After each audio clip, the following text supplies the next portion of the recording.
Hey Gemini, how y'all doing? Welcome. We're going to be doing your April general reading here.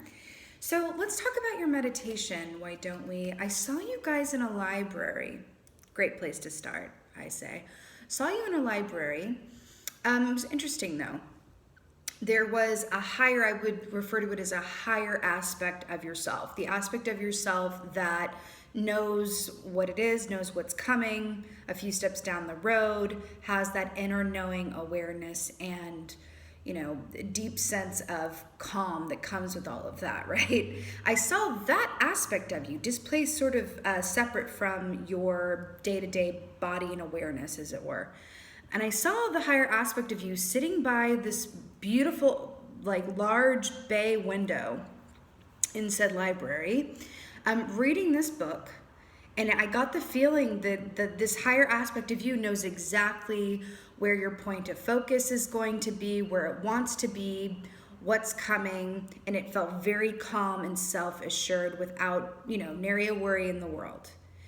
Just saw 111 on the timer. Right, 3 of Wands, 4 to energy, it's what it is. Then I saw the other aspect of you, very similar to a moth energy in terms of sort of flitting about from one book to, not in a negative way, just like in a mothy way, going from one book to another, boom, boom, boom, without really necessarily taking the time to read the whole book, but just going, okay, maybe this one, maybe this one, maybe this one, maybe this one. Which if you are a book lover like I am, then you might be able to relate to that when going into a rather promising bookstore. You're like, oh, this and this and this and this. And that's what the energy felt like. I want to say to you that if you are consider yourself to be a phone, okay? Consider yourself to, just go with me on this. Consider yourself to be a phone, and consider your phone charger to be the now present moment that you are in. So deriving your charge, your energy, your life force from the now moment. And that whenever you project your energy too far in the future, or even worse in a way, in the past, back to the past, that can be engaging in worst case scenarios, thinking through what might, could, would happen if you do X, Y, Z, A, B, C, all of these things, right? Or thinking back to the past, what could be different now if I had done X, Y, Z, A, B, C. All of that depletes your battery life, okay? Your charge, your focus, your life force, the good feelings, the inspiration on how things are going to go and which way to go forward, right? And the best use of your time and energy, because it felt like an energy drain or energy displacement as well, that you're doing to yourself in some way, shape, or form. Now, that's not to say that your given circumstances, are not tiring or draining. I feel like that could definitely be for a good group of y'all. But there's an aspect of how can you counter that energy and not make it, more of a drain on yourself. There are things that can be done, and I'm feeling to say to you that has everything to do with being the moment that you're currently in, right? That's the place that you're going to get your charge, your energy, and your life force from. The now moment as your battery charger. What I'm hearing. Let's see what your animal energy is. Oh, God. Oh, it makes sense. Okay, Tower energy. Starting on a big note. Right, so here we have Panther for your animal energy here for April. Again, this does equate to the Tower. Now, what do I say about the Tower? I call it the Great Rearranger, right? Here's why. In my experience, tower moments happen, right? What do I mean by tower moment? I mean a big change, an unexpected change, right? Or even an actualization of something that you feared would happen happening, right? But it is a big change, often sudden, unforeseen, and not usually welcome. Sometimes it can be, but not for nothing, look at this Panther. It's usually unwelcome in some way, shape, or form, even if that just means it's unexpected and changes things up, right? In my experience, tower moments happen when we have made more choices from fear than love and faith. Now, I know that sounds a bit like, oh, love and faith, next on Hallmark Channel. Like, I get it. It sounds drippy, but that's what it is. When we make choices from love and faith, the tower moments are lesser or a lot less dramatic than when we continuously, or more often than not, right? If we're looking at the scale, if it's more fear-based choices, that's when the tower moments come in order to redirect us and realign us with our highest and best path. You know, think about when something unwelcome happens. I'm not saying that unwelcome things are happening, but just follow me down this example. When unwelcome things happen, right, do we often think like, oh man, like I said before, like what could I have done differently? Or, you know, what do I do now? You know, situations like that. And then when they do pass and you're so grateful that they passed, you think, oh my God, I'm going to do things differently now. Oh my God, now that that's happened, I have a whole new perspective. That is the medicine of tower moments, right? So just think about that. You don't need the tower moment in order for you to access that state of mind, right? Of like now moment. How do I, right? You have up in the air here. Fascinating. Fascinating. So up in the air, this is very, you know, it's a couple here looking at this hot air balloon. This is about questions. This is about things not being fully formed yet. So this is really interesting. Considering what I saw with the library and going book to book and going, you know, I'm hearing Third Eye Blind. How's it gonna be? I'm hearing that, right? Up in the air, you know, I'm really hearing with this, especially with like this hot air balloon imagery here, especially being the air sign that you are. Grounded into the present moment. It's not necessarily for you to know how things are going to be or how exactly things are going to turn out or exactly what you need to do to, you know, like I said, ABC 1, 2, 3, XYZ. You are being asked to ground into the present moment, link into that aspect of yourself that already knows what's coming and that all is well, right? And do try to enjoy the getting there and understanding that being exactly where you are in the given moment is the extent of your responsibility for right now. Now, what do I mean by that? As you ground into the given moment, that's where the inspiration also lies on the next best course of action. See where I'm going with this? When you project too far in the future, there's no wisdom there. There's no wisdom there. Trust and believe from a fellow air sign, there's no wisdom there. Oh my God, I love this so much. Birth. Yes, birth. Number 4, I really am so excited this came up for you because this is really interesting. Look at how this is storyboarding. Panther Tower, big change, you know, the great rearranger, course redirection, shift, right? With an FT, shift. So we have the up in the air here, and then we have the birth. It kind of looks like, you can look at it as the imagery of like a pregnant, swollen belly, right? Something that is formulating or gestating that is yet to be actualized, right? Or known or fully seen. This is about quite literally what it says here. This is about children. This is about birthing something. This is a very happy and auspicious energy here, right? Remember when I said clicking into the aspect of you that already knows that all is well and how things are going to turn out, even though it's not necessarily at the forefront of your consciousness. There is an aspect of you, trust and believe, that does know. Click into and follow that feeling. Your responsibility right now is to show up in the present moment without projecting yourself too far forward or too far backwards, because the wisdom, the insight, the clarity, the answers that you are seeking are in the moment that you're currently in right now. Okay? That's what I'm getting. Interesting. Do you see how behind this lady here, this lovely lady with a basket of flowers, these look like ruins to me, which remind me of the past. And then this feels like the future, right? I'm getting a very clear image here as well. She's also not going towards the children. They're coming to her, right? She's got her back to the past. She's like, let it be what it is. And then she is, by doing so, by being exactly where she is, right? Also, flowers represent, you know, not just growth, but also cycles as well. You can't hurry up a flower. It just is what it is. And what do they say? Stop and smell the roses. Stop and smell the roses, right? grounding into that present moment and doing so, getting all the information and wisdom and good feelings that you need. And in doing so also, that opens up your energy to a receptive place where the good and the birth and the newness and the happiness can come towards you because you're a vibrational match to it.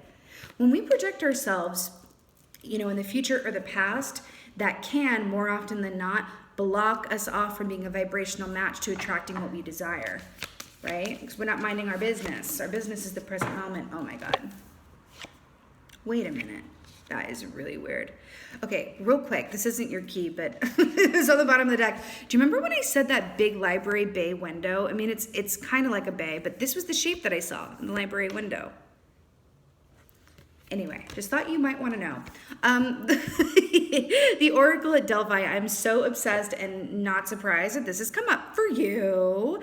So in Greek mythology, right, we had these Oracle ladies who were quite literally put up on this pedestal here. And their job was to decipher intuitive wisdom from the sun god Apollo, right, who's also the god of music and medicine, okay? And then we had this priest dude over here whose job it was to interpret the messages that were being interpreted by her. So they would communicate the messages outward, right? And write them down and store them and all that good stuff, right? This is very much about, you don't say, what did I say? That higher aspect of you that knows all. And we literally have a seer on a pedestal here. Hello. Okay, I'm hearing a very specific song. I don't know when you hear a song and it's not specific, but I'm hearing a song. It's by Mary J. Blige, I believe. Yeah, I Fly Above All the Drama. God, I hope it's Mary J. Blige, but correct me in the comments if I am wrong. Fly above all the drama. All the drama. There's an aspect here of allowing yourself not to participate in, number one, anything that you don't have control over, and number two, anything that doesn't need to be your business at this point in time, right? There's an aspect of that as well, right? There's an aspect of that as well. And for some of you, that's going to be with and for yourself with your own analysis paralysis or mind cardio, as it were. And for others, there might be other people or influences in your life, whether it's work-related, personal-related, family-related, whatever have you, where you're going, you know what? When I'm having this conversation with this person, I am being coaxed to project myself too far forward, and that doesn't feel good right now. So I'm going to bring it on back and reconnect with my now moment and receive my charge from there, right? So it's just being discerning about that and being an active, co-creative participant in your experiences, okay? When you approach things from that mindful sphere, you will realize that your life looks and feels a lot different, a lot more customized to your personal preference in a really positive way. But this is connecting in with that higher self, your intuition, but it's also the answers lie in the stillness. The answers lie in the stillness, right? It's also taking that time to connect in. She's in the present moment, honey. This is a whole big battery charger, okay? Okay? Also opening your ears, like being open and present and aware of the guidance and directives and points of focus that want to come through for you, right? I really don't feel like this is a time to have constant stimuli going on around you, like again with that moth in the library, right? So if you are one of those people who, I'm one of those people, really, who loves to have something on in the background all the time, whether it's music or a podcast or a movie or whatever have you, what I'm getting for you is to take some time, it can even just be 5 minutes, y'all, right? Dedicated time for quiet, because there's something about that, okay?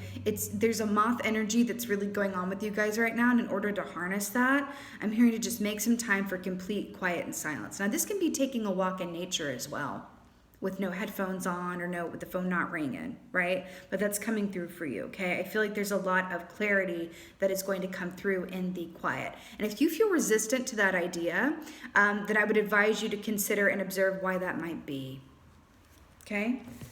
The Lovers coming up in your own reading. You know what I say, whenever, a sign gets their signifier in tarot form, this is a significant time period for you. You also have a major arcana here with the Panther and the Tower, right? Although I will say, and it's beautiful, this Panther, this Tower feels innately positive and highly constructive Wonderful. Tower's not always negative, right? It's just significant.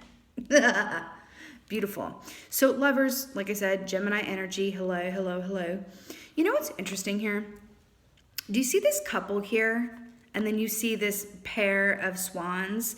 There is this dynamic energy of a partnership that I'm picking up on here. Now, I feel like for some of y'all, right? Because this is general, and so it will be different for different people. But I feel like for some of you guys, there is someone in your atmosphere that has a significant influence on your mind, on your thought patterns. Now, this could be, someone in your life that, in whatever way, shape, or form. This could be a neighbor, right? That you have these, discussions with on a regular basis, and you're like, wow, like you really I'm able to bounce ideas off you or get a different perspective, right? With this hot air balloon, whenever there's an influence here. I'm hearing a sounding board that is at your disposal that I would say absolutely feels, along with taking time for quiet, right? That feels really lovely. And if you think about it, when you engage in conversations with someone else and you are that sounding board, by doing so, what are you called to do when you have a conversation and you connect with someone? You're called to be in that present moment, right? If you're in a conversation with someone and you're thinking about the future or the past, then you're not really having a conversation with them. You're conversing with them for yourself. They're just there, right? Now, on the other hand, for those of you who this is more about you and your inner mind palace, as it were, lovers, traditionally speaking, is about love-based choices or choices made from love. We've been talking about with this tower energy that the tower comes in when there have been more choices made from fear or lack mentality than love and faith and feelings of natural abundance, as it were, right? You're at a pivotal moment here where this is going to land and how this is going to go is still very much being formed. But this is the path to the positive outcome.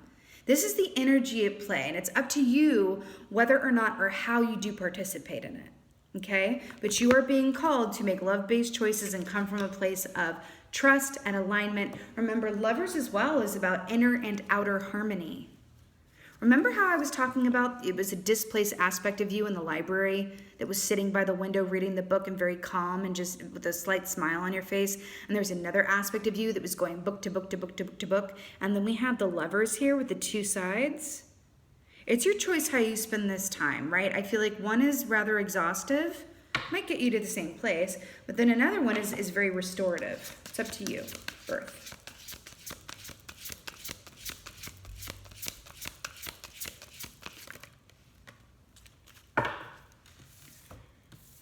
Speaking of exhaustive, we have Seven of Wands here, right? Wands rule the realm of the actions that you take, right? With birth. I mean, Seven of Wands, I always quote the songs. I always hear it whenever I pull this key of John Mayer, Bigger Than My Body Gives Me Credit For, right? Because this is very much about understanding that in proportion to whatever obstacles may come your way, you are larger, you are bigger, you are capable of surmounting them through diligence and faith, right? So it's interesting here, though, because I'm getting with this skunk energy, too. I always think about Pepe Le Pew. It's a very romantic imagery for me as well. And then you have birth and children, right? But see how this skunk is stalemated and feeling like they're in a corner that they're not actually in? This can also be a response or sort of like, ugh, sometimes, even when change is very welcome. When we are, entering into a time where there's a lot about to look very different, our time is going to be spent differently, or our reality is somehow shifted into something new that we don't know how it's going to go, we can sort of superimpose ourselves into a line of thinking of like we tense up. It's like, oh, I don't know. How's it going to be? Oh, right? And I'm hearing that there's no need to sort of embrace this time or this, period of change and possibility, right, with this kind of energy. I'm also hearing to tell you that how things have been is not necessarily how they're going to be, okay? This is entirely up to you. Yes, is there a larger plan at play? Yes. But how you engage with that plan and how it takes a turn, remember, because we are our choices, is entirely up to you. And I'm hearing that the path of best, least, and most enjoyable resistance is to click into your present moment and take a large chill pill and make choices from the state of mind that everything is going to be well because everything is well. Okay? We have the devil here to clarify the Oracle at Delphi. Like this is real on the nose, and I'm here for it. First of all, we're mirroring here with this ferocious panther energy here as well. With the rawr. So with this devil key, see this rabbit here and how it's like, you know, torn this rabbit to bits. Rabbits for me, there's always a shadow and a light side to every energy. But rabbits for me, the shadow side is about fear, paralyzed by fear, worst case scenario thinking. And then we have this link, which the light side is fertility, abundance, birth. Then we have the lynx who's biting through. The devil is about feeling trapped, feeling like you're highly limited, you know, toxicity within for yourself or around you, freeing yourself from fear, freeing yourself from your own perceived limitations or situations that are not, you know, reciprocal, beneficial, or whatever have you, right? You are being asked to do a lot less of this, you know, limited fear-based thinking and a lot more of this taking a chill pill, being in the present moment and trusting and taking your initiatives and information in the quiet, in the stillness, in the downtime. And if you don't have time for downtime, make some time. This is your choice, this or this. Okay?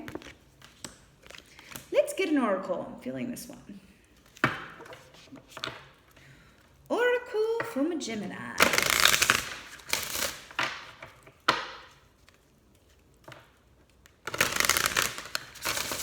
I'm getting a message about a time that's not right now, funnily enough. Beltane, which is, I believe, around May 1st. Beltane feels significant.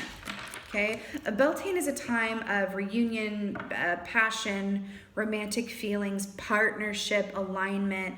There's something very positive, and I feel a shift that is available to you, a highly positive shift in terms of a state of mind, health, well-being, new path forward around Beltane. This feels like the map in which to sort of get you there, so to speak, but Beltane feels very poignant, let's say. Oh my God. Okay, love it.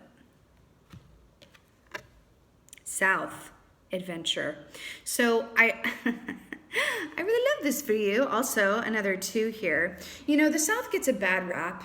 You know, what's that saying, like, oh, it's about to go south, right? For me, the energy of this key is very much understanding that, because in the South, right, we also equate that with, you know, heat and life force and vitality. I'm hearing that also the South is asking you to not be afraid of change, right? To welcome everything that is within your highest and best good, right? You have facility around that, how you enjoy the time getting there. But also South adventure. We've been talking this whole time about not needing to know exactly how something is going to go in terms of the facts and details and finer points, but just trusting that it's going the way it's going, that it's meant to go. And clicking into that present moment in order to, you know, get your fuel and your energy and your feel goods, right? This is quite literally that beautiful, lovely trope that is true and a cliche for a reason. It is really about the journey and not the destination. And you are being asked to engage within your own adventure space, right? And also look at this through the lens of, if I'm my own, choose my own adventure story, if I'm the own captain of my own adventure, then what happens is, in a lot of ways, my choices are up to me. And I can choose to enjoy the getting there, even though I may not know exactly how it's going to go. If you were to watch, you know, if you, I don't know, never read the books, and you were watching, you know, Fellowship of the Ring, and you just started it for the first time, and then before it started, you saw the last scene of The Return of the King, and you knew exactly how it was going to go, would you really want to watch it? Or watch it with the same sort of enthusiasm and excitement? Right? No, you're watching the beginning and just really happy that you're in that moment experiencing it, and you don't want to know what's going to happen next. You want it to unfold naturally and with the happy surprises along the way. And that's your ending advice here. Okay? Beautiful. Gemini, this is your April general reading. I so hope that this helped and resonated with you. If so, please do let me know in the comments below. I love reading your comments. And with that being said, just thank you. Thank you so much for being here. And as always, and most of all, thank you for being you. And be well. Until next time.